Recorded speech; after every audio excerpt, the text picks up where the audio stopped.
we've been watching and consuming a lot. So let's go ahead and move on over to our second segment, which of course is the patch notes.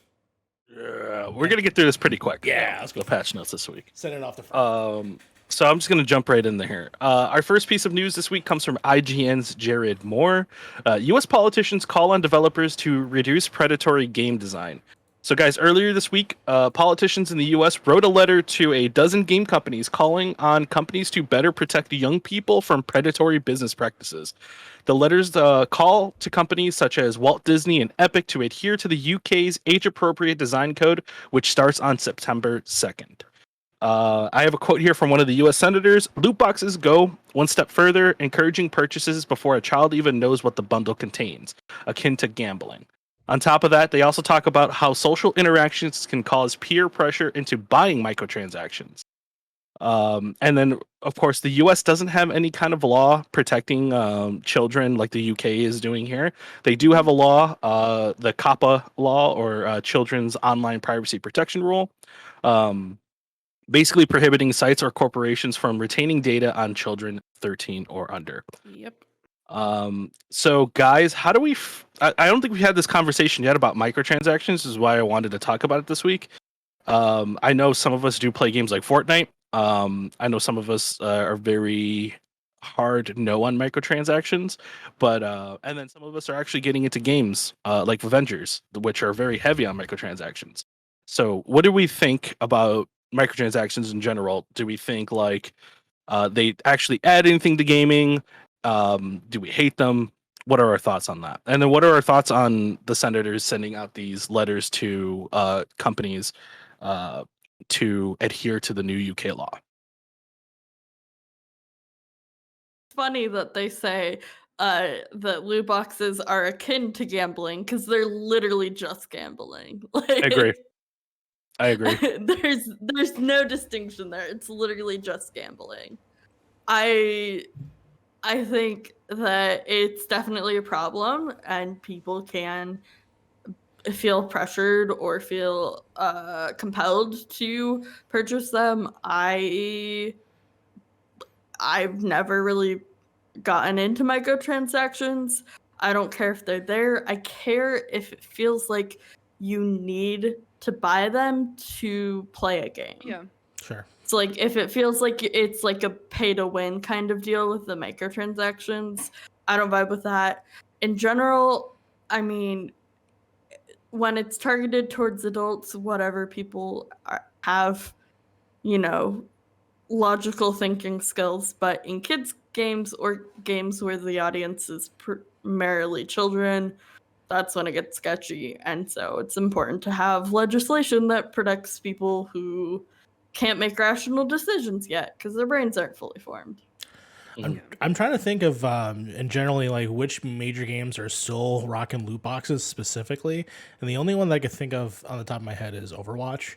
Overwatch, I think, still has the abundance of people wanting to get the latest skins and being sort of encouraged to buy in sort of these random drawings, as opposed to something like, let's just say, Avengers, which I just learned this recently when I was playing with a group of friends. Kevin Diaz, PlayStation Source, played with him on his stream, and he actually blew my mind. So all the characters in Avengers, whenever they announce new skins, they don't just go away. They're not temporary things. They're actually in the marketplace. You can find them and you can buy the specific one you want. So if the like, for instance, Captain America, the first Avengers movie suit is coming. So that will not just be a limited time thing. It will actually be associated with Captain America throughout the game whenever you want. So I think that's pretty okay, Led, I might buy that. well, that means that you can buy all the cinematic universe skins because they're all available for the characters now. You can just go to the individual character profile. There's a list of all the suits. So that, I think that was actually a super smart way for people to enjoy that content if you want. Again, it's all optional. It has nothing to do with improving your character in the game. It's really just all cosmetic looks, and you can spend your money responsibly in that way. Obviously, there are people that take it too far. And there's always going to be that, but I think that at least certain games have done the responsible thing versus others. The other one that I want to put both a good note but also a bad note on and that's Fortnite. I'm currently still playing Fortnite. I just finally got my Clark Kent / Superman skin, and obviously came with if you buy the battle pass. I am of course a part of the Fortnite crew, which means I get the battle pass regardless, and I get 1,000 V-Bucks a month and the free skin every month. Because I enjoy the game, and that's how I decide to spend my time with it. However, new characters show up in the store, which is presentable. They're presented, right? You can see them. If you want to buy them, they're there. They go away, and you don't know when they're going to come back. Previous to that, back in the day in old battle passes, when you would buy a battle pass, and let's just say you're at level, it's a 100 level battle pass, you get to level 70, but if you want to get the skin that you want, they put it at the higher level. So they'll put it at like level 190 or whatever. So let's just say John Wick, right? John Wick was like a level 100 skin.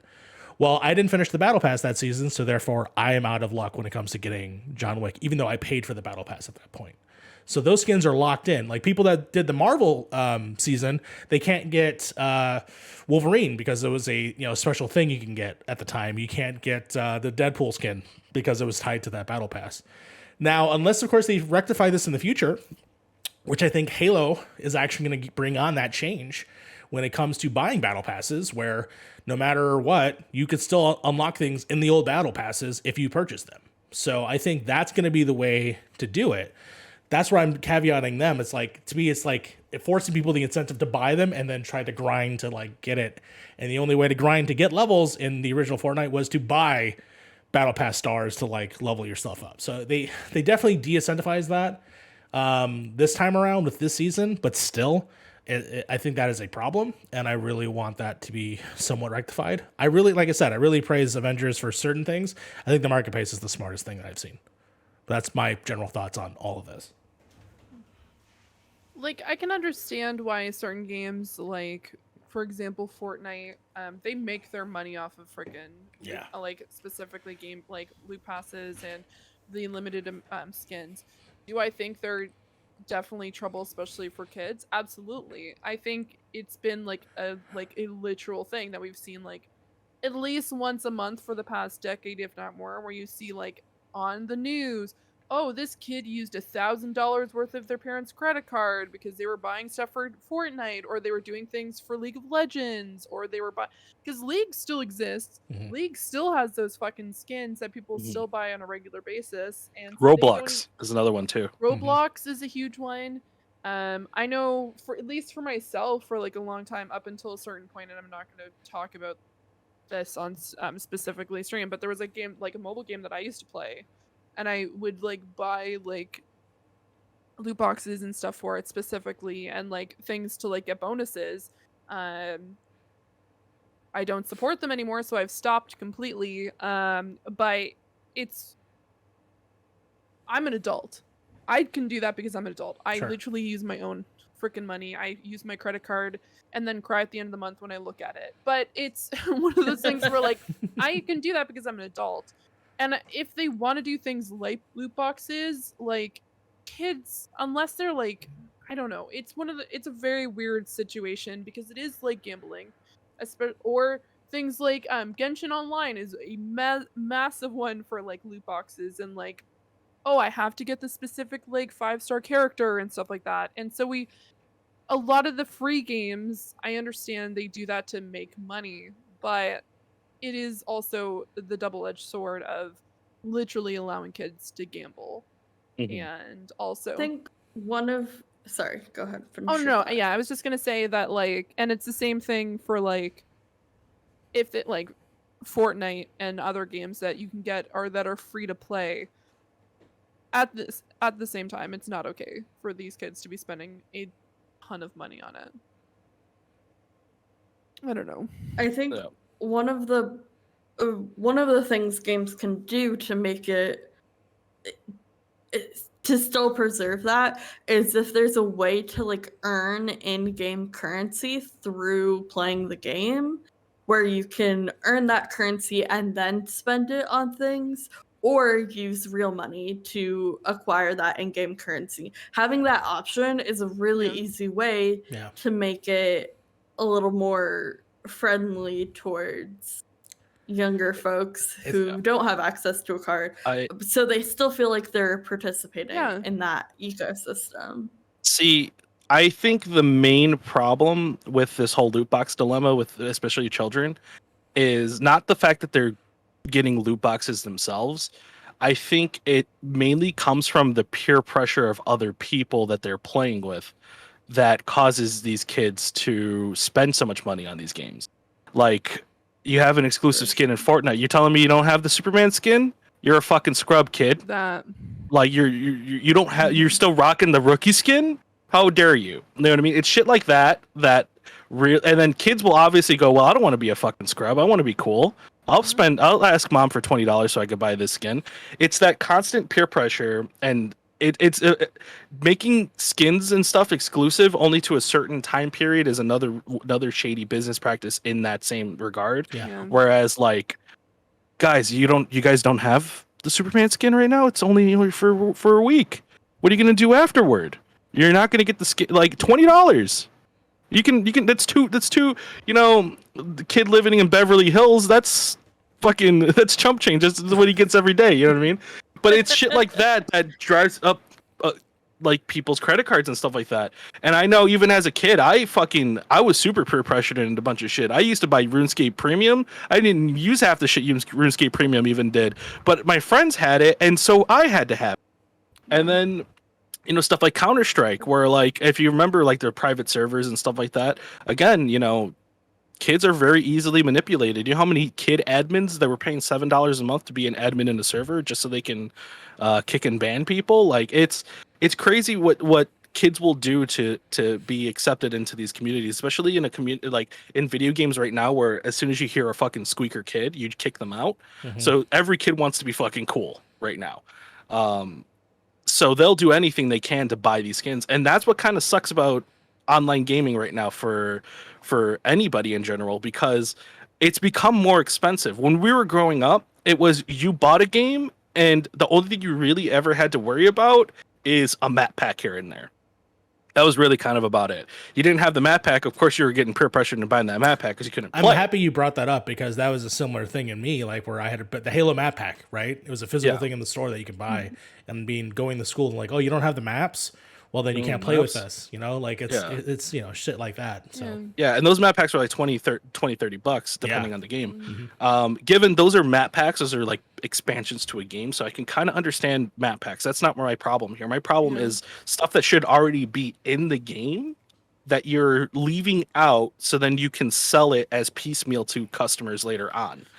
Well, That's what honestly, I don't like. It's that idea of false scarcity, like, oh, limited time, so people feel pressure that they have to get it now. That's a huge problem with the false scarcity and the limited releases for digital products. Like, you can't run out. Like, there's no reason to restrict. You can always put it back on the store, so there's no reason why. It doesn't cost you anything to keep it in your server. You obviously have to if people are loading these skins into the game.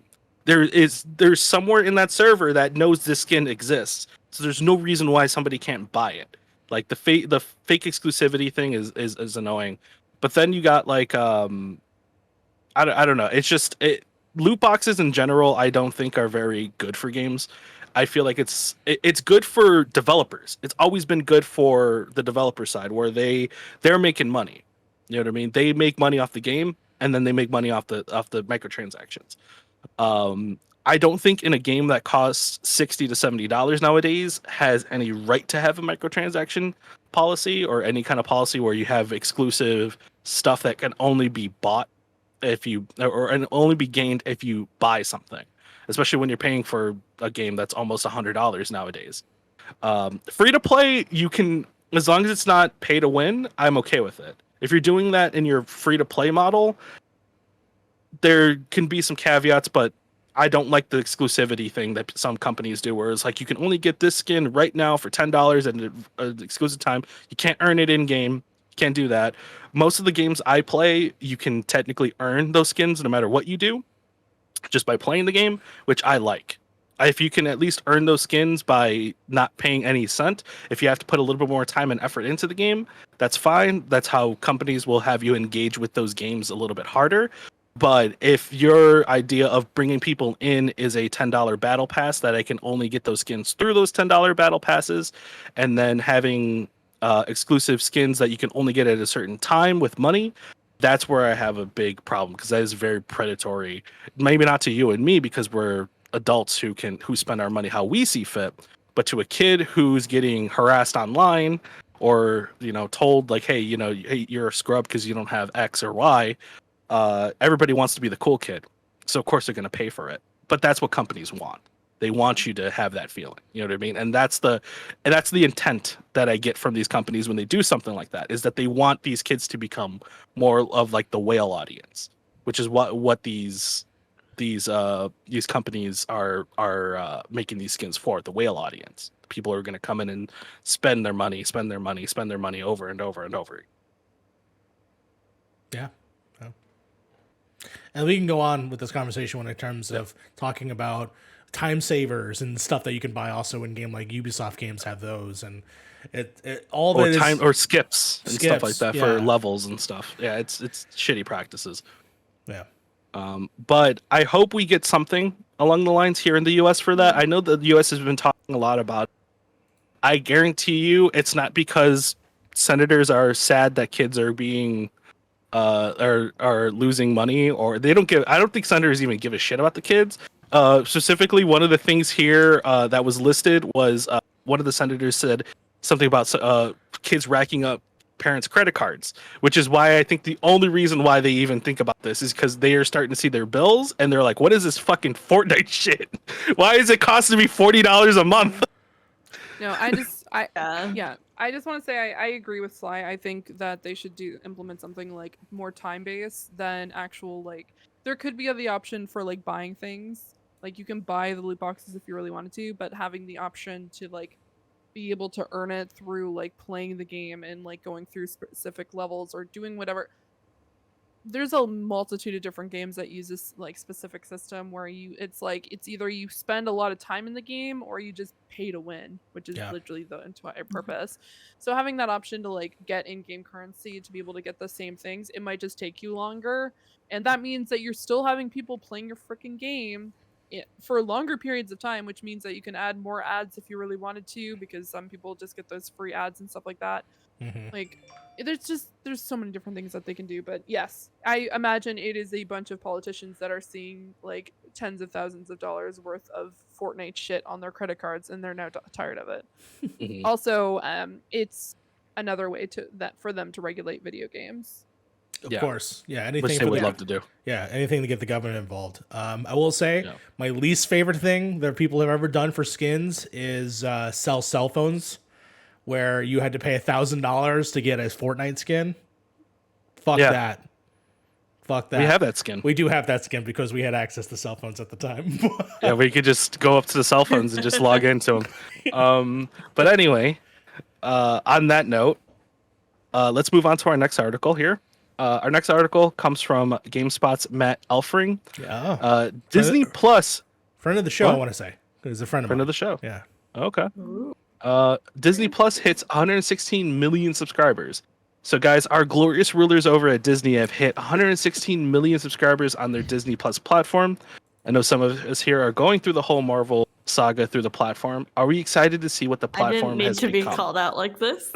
I picked this specifically just because I'll be real with you. I picked this specifically just because, one, it's a slow news week. Two, I know one of us is definitely going through all this stuff through Disney Plus, right? Because me and Mario went through it in the theaters. Yeah. So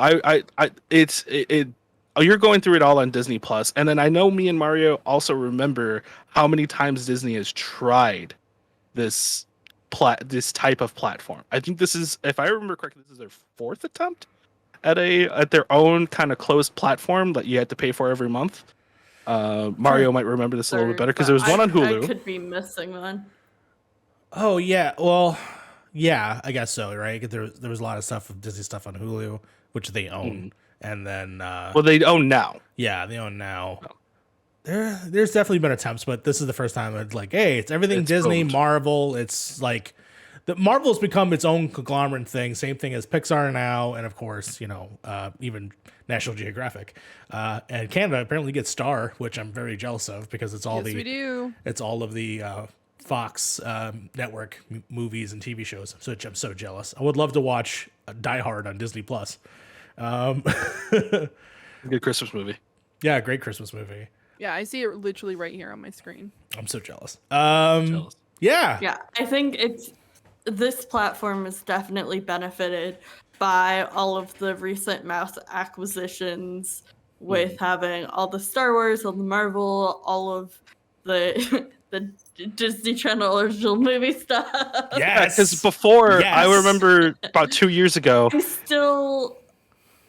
They still don't have another Cinderella story, which is literally my favorite movie, and they don't have it on Disney Plus, and I'm still mad about Which it. is it? There's like I'm 6 mad Cinderella about it. movies on the platform. It's the dancing one with Selena Gomez. Oh well. I'm sorry. There's too many of them at this point. It's so good. Yeah, because I remember 2 years ago, like Disney had their shit everywhere, right? They had like Marvel with Netflix. They had some Marvel stuff in Hulu. They had Marvel stuff in ABC. And I want to say there's another network that they had as well, like just showing Marvel stuff as well. I don't remember the network. Freeform? I'm pretty sure it was those three. Oh, Freeform, right? Yeah, Freeform. Yeah. So, So they had shit 'cause, everywhere. Yeah. Yeah, because Agent Carter was ABC, and Inhumans. then the Netflix shows, and then the Hulu shows, and then the Freeform shows. Yes. Yeah. So they were So they piecing had their shit shit out to everywhere. everywhere. And that meant like if you wanted to watch these different shows, you had to either download Hulu and download that, download this, download like you had to go through a lot of hoops to watch a lot of these shows, which is why a lot of them I feel like were kind of canned really early because who the fuck wants to download an ABC app to watch Inhumans or something like that? You know what I mean? But yeah, it's crazy how they've kind of took everything. They said, okay, all our contracts are up, scoop everything up. Hell, even Star Wars, I think, was in some random place at the time. They were on Netflix. Yeah, they were on Yeah, Netflix. they were on So they Netflix. scooped them all up, put them on a platform. And I remember they did this one time. They tried this one before. And I think they didn't have anything Marvel. They didn't have anything mature on it, if I remember Yeah. correctly. It was all kid stuff. Anything under PG-13 was on there. I think even Star Wars was on there. It was the Disney. You remember it was this? just Disney. It was just Disney. Yeah. Yeah, it wasn't called Disney Plus. It was just called there were- the Disney app. There were 2. There's Yeah. Disney for Disney Channel. Disney Now. Yeah, which was like all the Disney Channel stuff, and then there was the kids Disney version of like all the kids Yeah, shows. that's why I said that I think there's like 4 iterations of this app before it finally became Roly-poly-oly. Disney Plus. Yeah. And then, now we got Disney Plus, and I think the platform is really good. Albeit a little shady in its business practices with how it's paying their actors and actresses, yeah, you think? which we'll talk about in a little minute. Yeah. It's But, not like they have a lawsuit going on or anything. Yeah, they have, or multiple Yeah. ones, maybe with Emma Multiple. Stone. Yeah. But at least I know in an earnings call, Bob Chapek, I don't know how to say his name, Chapek, in an earnings call said that the movies will be premiered on the platform on a case-by-case basis, which we'll get to in a little bit as well. But yeah, I mean, what do we think about Disney Plus? I mean, in general, like, do we like this platform? Personally, I adore what they've done with Disney Plus, especially with the documentary side of everything. I am a huge closeted Disney fan all the way up because I remember when I was a child, Why closeted? only because I'm not talking about Sword in the He Stone, doesn't talk about it often. like Black Cauldron, and I don't talk about like, Fox and the Hound. Like I don't talk about those films as often as I do, or even like Zorro, The Mask of Zorro on the original channel. Like I used to watch all the time. The Disney Channel, Mickey Mouse Club, like so weird. Like I don't talk about them as often as I want to. Like The Jersey is probably one of my favorite things, and I think it's on Disney Plus now. Finally, I'm not sure, but I have a huge history with Disney. I just don't talk about it as often. So when it comes to like the parks and stuff like that, I'm fascinated about the history of Walt Disney, even if there's some not so great aspects as well. But there is so much love and care that goes on in those parks that I fall into the magic. So getting to watch the first documentary, which was the Imaginarium, which was breaking down the different parks as they were being developed, and watching like me just dreaming about going to like Tokyo Disney or to Disney Sea or, you know, a Disney Paris. The ideas of how they were built and how they were designed and the people behind it and their connections to like Star Wars and the Jungle Cruise and like all this type of stuff. Like I live for that shit. And Disney has been a platform for me in that aspect. It also has Marvel and Star Wars, which is really huge because this is the first major platform that Star Wars 4, 5, and 6 has ever been on. 1, 2, and 3 have sporadically appeared on things, but 4, 5, and 6 being a home for it, this is the first time I think of they've ever been. And to have it all centralized in the way that they do between the 4 brands, I think is fantastic. And yeah, I do love it. I do agree with you. Shitty practices. Not everything's also on there. And not to mention the fact that this thing with Scarlett Johansson getting screwed over and Emma Stone in some aspects without them even negotiating contract changes. Think of the reason why they're not doing Shang-Chi, which I know we have it at one of our articles with a quickie review, but it's important here too. How they're not going to have it on the Disney Plus platform because they don't want another lawsuit. Like they're going to go with but screwing them over because it's in the pandemic. We could talk about that first thing too, since it is relevant here.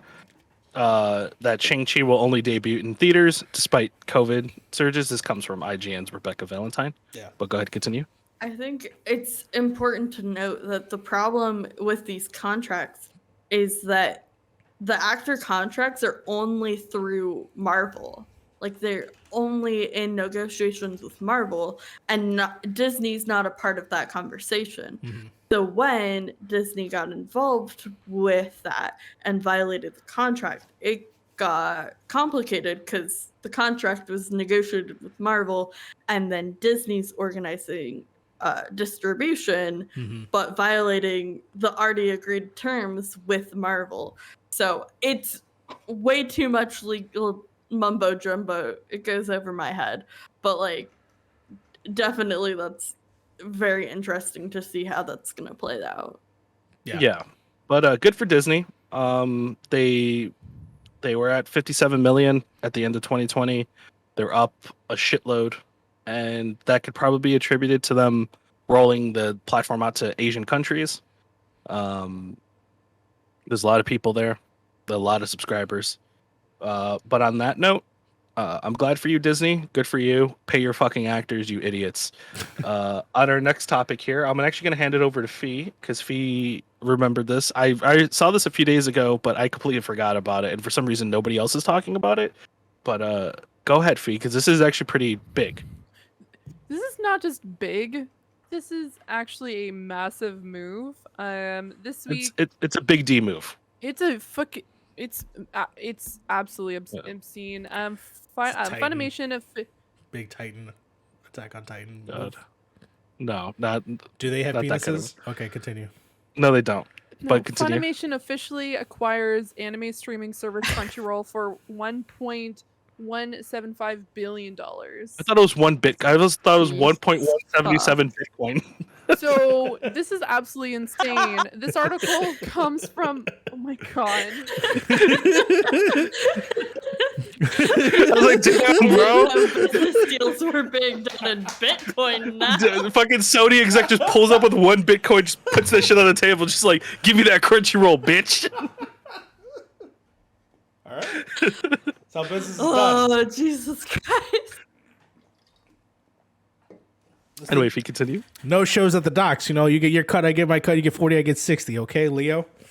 Oh my god. This comes from DM Moore over at Polygon. On Wednesday, Sony Pictures Entertainment Incorporated announced that AT&T and Warner Media agreed to sell Crunchyroll to Funimation. Though there had been rumblings of the acquisition for a few weeks, it wasn't clear just how the deal would go down or if it would at all. The purchase price of the transaction was estimated by Sony to be $1.175 billion. I think that sounds so shady. Like, we had no idea the deal was going down at all. Bitcoin. No. It's definitely not Oh my god. What's the price of Yeah. Bitcoin right now? Oh my god.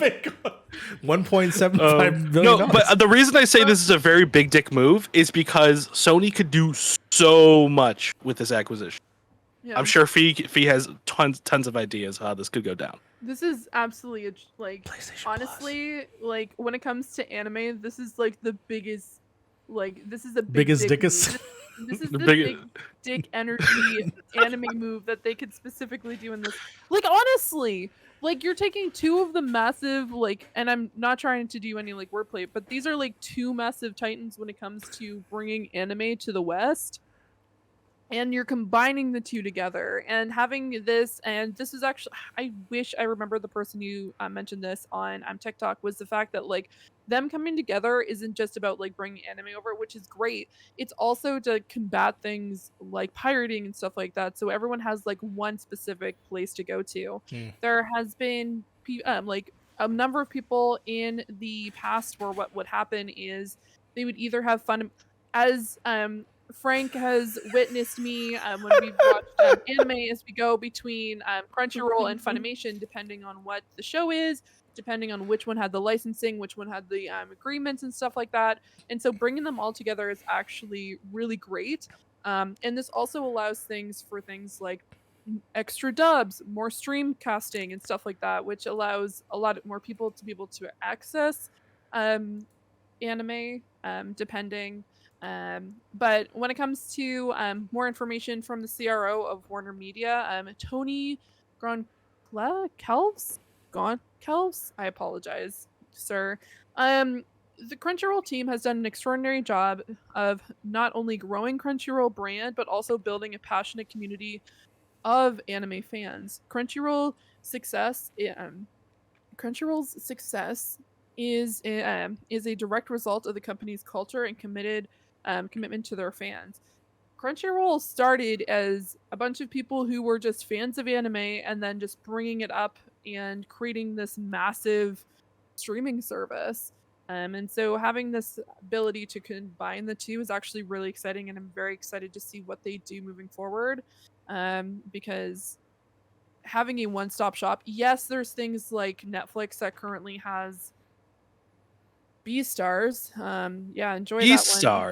Beastars. Woo!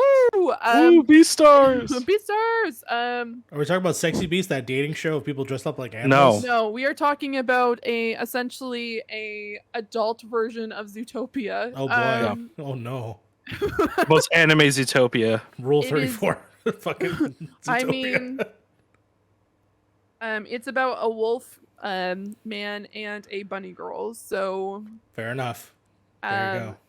Anyway, this is absolutely obscene, and this was actually, some people had rumblings of this because we've seen certain like shows actually go over to Sony, such as Fade, which is a series that they had a 30-day exclusivity, and so this just makes me very happy because this might actually, like, I wouldn't even mind spending in like an extra $5 a month on Funimation if that meant that I get everything from Crunchyroll as well. Yeah. So that's what I thought on the business end of this.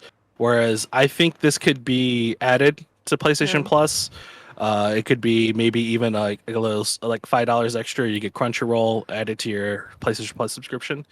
The main thing I was thinking of, and they, if we remember correctly, because it was on the podcast a while back, Sony was buying up starting a partnership with an animation studio as well. yeah. Sony seems to be doing a lot of cool things within the anime sphere. They're definitely doubling down, obviously, on anime as a company. Mainly probably just to get all like the revenue they can possibly get from any media. Of course, Sony has music, Sony has games, Sony has now has a lot of anime. I could definitely see a lot of more anime focused games coming out on PlayStation because of this. Because if your anime is on a platform owned by Sony, there's a very good chance that Sony's also going to offer you a deal to have your game or something like that exclusively on their platform as well, with PlayStation or something like that. So I think we'll be seeing a lot more localized games, especially with anime things on them, because if you're buying a company like Crunchyroll for $1 billion, you as a company have to realize how important anime is in the US or any of these countries here that isn't Japan. Because before it could be argued that it wasn't as popular, but $1 billion is a lot of money. So Sony must know that the US and Canada, the UK must be looking at anime, because who's going to pay $1 billion for a company nobody's gonna watch, right? Well, Sony's been kind of sitting pretty with anime in some regard, because they had the streaming, the actual studio, Animeplex, who, if you aren't aware of that specific studio, they're the people who made Sword Art Online. So they are already sitting quite pretty when it comes to the anime scene. So having the ability, like, just adding more to them, because right now, to kind of give some context, they gosh, what are the shows that because Crunchyroll has so many right now. I know that they have Dr. Stone, they have Jujutsu Kaisen, Promised Neverland, Food Wars, God, High School, ReZero, Berserk, Full Metal Alchemist, Hunter x Hunter. Well, a number of the I'm staring at it. I'm staring at it because the reason why I want to talk about it. Have you ever seen an anime called CD, Mario? No, I have not. But the reason why I'm actually sad about this is because they've added this actually to HBO Max, and it probably is going to be leaving now. Oh yeah, it was weird that Jujutsu Kaisen was even on HBO Max. In the first place. They have a section called Crunchyroll, so that's why I didn't see it called Crunchyroll. I just called it anime. I'm looking at it right now, and it's it sucks. Well, for me, it benefits me. No, as of someone course. Who pays for my thing, and hopefully, this is the reason why I was paranoid about it, was because hopefully, if it does become a part of like a PlayStation Plus, then I'm okay. It's the fact that I would have to buy yet another service. I was hoping that it would be conglomerated into something like a HBO Max, like kind of how I have it now, where I could check it out if I wanted to. That's what I was afraid of. Yeah, that's fair. It's just a matter of, like, it depends on what rights they have and what specific things they'll do moving forward. If Sony decides to pull out, then that would be on Sony. I don't know what Sony and HBO, like, their partnership is like. Mm-hmm. But it definitely opens a lot of doors for Crunchyroll, which hopefully that means that they put a lot more focus on it, and that because it's definitely not a small, like, genre right now. It's actually becoming way more massive than it originally was, especially over the pandemic. We see more and more people watching anime now than ever before, and especially with things like TikTok, where they've been showing things of, like, people, there's a whole anime side of TikTok, guys, and a lot of the bigger TikTokers are just like, yeah, I watch anime. Or you see a bunch of, like, Hollywood actors. Good example, Michael B. Jordan. When he can, he talks about anime in interviews, like, when he can. So we're seeing a lot more, like, when I was, like, in high school, you don't fucking talk about anime. Oh yeah. You're bullied for that shit. You're a big nerd if you. But now fucking nerd. Like, oh, did you see Jujutsu Kaisen last week? Like, that's absolutely still to this day still very confusing to me that it's so socially accepted, which I'm very happy it is. Don't get me wrong. So did you watch the new episode of The Testament of the Sister New Devil? I did. I know you didn't. No, if I was in school. If I was in school, I'd be like, because I've seen that. I've seen that show. I've seen that. So you somehow picked the most perverted one out of all of them. No, I picked the one with the longest title. You literally picked the longest title. You literally picked the one. I'm pretty sure that's the one I'm thinking of, where, like, the guy just gets powers by groping people. High school father suddenly remarried. What doesn't tell me, but it looks sexy. Anyways, this is the one. Yeah, I'm gonna get that off the screen. So, if Mario wasn't hosting the show, I would boot him out of the channel. Oh my god, no! I mean, it's consensual groping. They love it. I didn't say I watched it. It was a joke. It was a bit. It was a bit. Anyways, congratulations, anime! You win. Finally, we gotta win. Anime's always been winning. I mean, yeah, but now we're even more winning, so. Yeah. I mean, I feel like, at least in the past couple of years, anime's just been taking a straight dub for years. It just keeps growing. Yeah. Well, even, a minor stumble for that Death Note movie, but other than that, we're good. Well, we don't talk about that, because that was Netflix. That was anime. Netflix. That's US bullshit. No, like, we saw things like this year, like, Dub. they had the very first, like, I mean- one of the biggest, like, specific animes that people know about is Fruit Basket when it comes to, like, any sort of, like, doujin or, like, not doujin, my god, specifically, like, oh, that's a whole Oh, other thing. That's No, Moving on. we're not talking about that. No, when we, like, specifically when it comes to, like, when you think of, like, romance anime, one of the very first ones that you think of is Fruits Basket, and this, like, the first episode of the last season was dubbed first and was released in dubbed, and then it was in sub, which I'm not here to have an argument about sub versus dub, because quite honestly, if I don't have my glasses on, I'm going to watch an anime in dub, guys. I'm sorry. I'm blind as a bat. I can't read subtitles when I have my glasses off. But, like, they're doing a lot better now, so seeing Dora the Explorer is the best anime. Oh my god, Nardog. I can't even that's see it. Mexican anime right now. That's but Mexican on, anime. No, we're on that gonna note, on that note, we're gonna move through the tidbits really quick. Yeah. Grand Theft Auto Remastered Trilogy leaked Woo. for release this year. This comes from Game Rant's Dalton Cooper. If I remember correctly, it's not going to be a carbon copy. It's going to have some new elements in it. A new UI for the games. So instead Yeah. of like the same heard- boring old UI, it's going to be an overhaul in many ways, but not in the same way as like a Dead Space remaster. Like in the Mafia sense, or I don't think they're going to do it that way. It's going to have new. It's going to Crash be the same. Bandicoot. It's going to be the same with just new elements added. So we Weird. don't know if it's going to. It's going to have some things like probably retextured in Unreal Engine, but I don't think it's going to be a full remake. Like, But we're like, thinking but with, like, I don't think that type of remake. not like It's just Crash gonna be. Bandicoot or Spyro. It's just going to be was the like same quality game? of life remakes. Oh, yeah. interesting. Yeah, like if you remember, Grand Theft Auto 3 has a problem with frames when you're going too high of a frame rate. Sure. And it has if you've played Grand Theft Auto 3 on a PlayStation 2, you know exactly what I'm talking about. Yeah. That stuff needs to be addressed and fixed for a PC version. Same thing with Grand Theft Auto Vice City. There's a lot of ghosting there and stuff like that. Yeah. That needs to be fixed for a new generation. But we'll see when it actually gets announced, because this is all speculation still. It's still a leak, which I don't think it's going to. We'll probably see it soon. I'll be excited to see details when that comes out, because I know that's a game that's so pervasive throughout video game like culture that a lot of people missed out on. So I'm excited for it to come back and for people to get to experience it. Actual I'm classics. excited to hear the actual release. My only fear is that the soundtrack will be fucked up with again.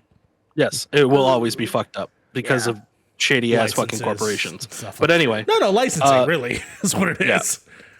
Well, I mean, they're gonna want more money, and it's shady business practices. But anyway, our next article comes from Kotaku's Ian Walker.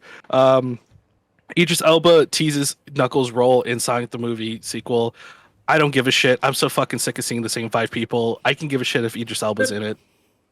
I just saw him in Suicide Squad like a week ago, and Knuckles then I D, saw him. baby. Let's go. Like, stop hiring the same 5 people. Hire Love new it. people. If you watch the Sonic the Hedgehog movie, I guess this is cool for you. It's a good movie. It's a solid movie. I'm sure. I mean, Idris Elba is great though. Idris Elba's a cool Listen, guy. Don't get it me just wrong. confirms- Idris Elba, but I've seen him so often this week. He's in The Wire. It's because you watched The Wire. He's That's in, on he's you, in dude. Suicide Squad. That is on you, And, dude. like, I'm so sick of seeing these fucking guys. That Same is thing on with John you. Cena. I'm so fucking sick of seeing John Cena. That's on you. That's on you, I am dude. so sick of it. To hire new no. people. That's I don't think I Knuckles could is tell black you the confirmed. last That's all time I that saw matters. Shout John out to Cena Cameron or Hawkins. something. No. woo. I'm happy about that. Yeah. So if you're a Sonic the Hedgehog fan, I guess this is. So and then our last article is going to be Knuckles PC D. Gamer's Tyler Wilde, 9 Inch Nails guitarist and Spec Ops: The Line director team up to make a cosmic horror game. Excellent. I don't think and you guys studio. realize how big this is. And Because studio. Spec Ops: The Line was probably one of the best written games of all time, especially in like the mental disorder kind of like it was way different from the regular run of the mill shooter. So him and I guess the guitarists from 9 Inch Nails are going to make some crazy fucking game. They're Because doing a that studio game had- too, so they're gonna make yeah, multiple of that- these bad boys. That game had a lot of metaphysical ideas in it. This game will probably blow your fucking mind in some way, or it will suck if it ever comes out. We never know. Well, we'll find out. We won't know until it does come Great. out. But I am Hopefully- going We'll to. see. Hopefully, it is better than Abandon, which Yeah, we can quick talk about that for like 5 minutes. That's the dumbest shit I've ever heard in my life. This studio, by the way, this Blue Box Studio thing, I really do think these guys are just fucking who got some Sony money this time, because there is evidence that they have done this more than once. They have done this many times. They have they have teased a game, got money funded, and just dipped, and then did it again, and then just dipped, and then did it again, and then just. I think they did this 5 times. Yeah. So screw you. Eat a dick, and you wasted my time. We'll never talk about you ever again. Fuck you, Blue Box Studios. I don't care. I can care less. I don't care. You dug your own grave when it comes to people harassing you about Silent Hill, because you are constantly fucking teasing the fan base as if this game is Silent Hill and it's not. But on that note, I'm going to hand it over to Sly here for the pitch.